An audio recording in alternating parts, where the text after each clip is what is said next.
हाल ही में दिल्ली के अंदर किसान आंदोलन हो रहे हैं और जो पहले किसान आंदोलन हुए थे वो कहीं ना कहीं बिना प्लानिंग के हुए थे। उस समय एक के बाद एक चीजें होती गई थी, इस वजह से ज्यादा डैमेज दिल्ली नहीं हुआ था, ज्यादा नुकसान नहीं हुआ था। लेकिन अभी की जो किसान आंदोलन है उसमें बहुत सारी प्लानिंग हुई है, बंकर लाए जा रहे हैं।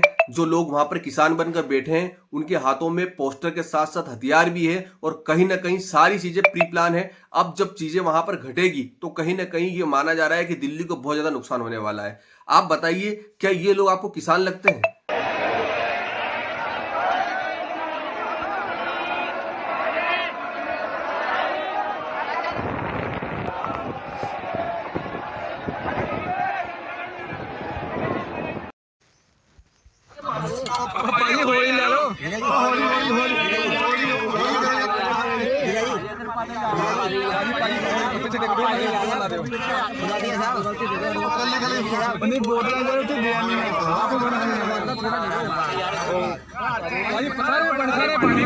उधर लंगर लेट शुरू होंदा कितने बजे?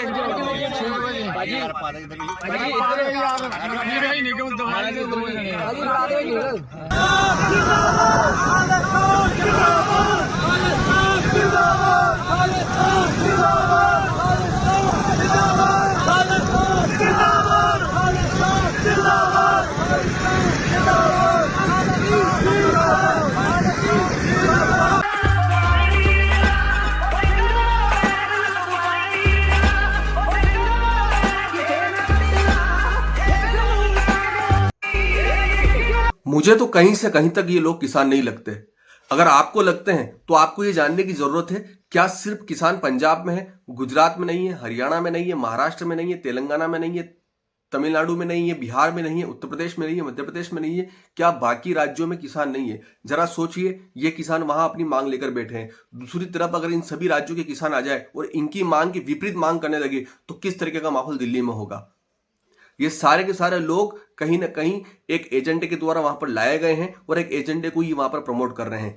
आप अक्सर देखेंगे किसान आंदोलन में से बहुत सारे ऐसे पोस्टर निकल के आते हैं, हमें खालिस्तान चाहिए, हमें खालिस्तान चाहिए, पंजाब को अलग करिए, हमें खालिस्तान दीजिए। इस तरीके की मांग वहां पर उठती रही है और ये मांग आज की नहीं है, कई सालों से ये मांग उठ रही है। देश के आजादी की तुरंत बाद खालिस्तान की मांग उठी थी और इंदिरा गांधी का वो इंसिडेंस तो आपको याद होगा कि किस तरीके से इन्हीं लोगों को रोकने के लिए इंदिरा गांधी ने गोल्डन टेम्पल में सेना भेज दी थी और उसी इंसिडेंस के बाद इंदिरा गांधी की सरकार भी गिर गई थी। देखिए, हमें ये चीज समझना होगी, आप जिस चीज की मांग करने के लिए आए हैं उसका आप स्टैंड रखें, उसके आप पोस्टर रखें, लेकिन वहां पर चीजें दूसरी होती है। कहीं ना कहीं उसी वजह से ये किसान आंदोलन भी एक स्टेट का होकर रह गया, एक कम्युनिटी का होकर रह गया। अगर वाकई में ये किसान आंदोलन होता तो सभी राज्यों से लोग आते, सभी कम्युनिटी के लोग आते और इनको जो प्रमोट कर रहे हैं वो देश के विपक्ष में बैठे वो लोग हैं जो इस देश में सिर्फ और सिर्फ भय का माहौल पैदा करना चाहते हैं, सिर्फ और सिर्फ भाजपा को गिराने के लिए दिन रात लगे हुए हैं। तो कहीं ना कहीं ये चीजें जो है लोगों को समझ में आ रही है। अब इसका क्या परिणाम होगा वो तो समय बताएगा, लेकिन आपकी क्या राय है कमेंट सेक्शन में कमेंट करके जरूर बताएं। मिलते हैं नेक्स्ट वीडियो में।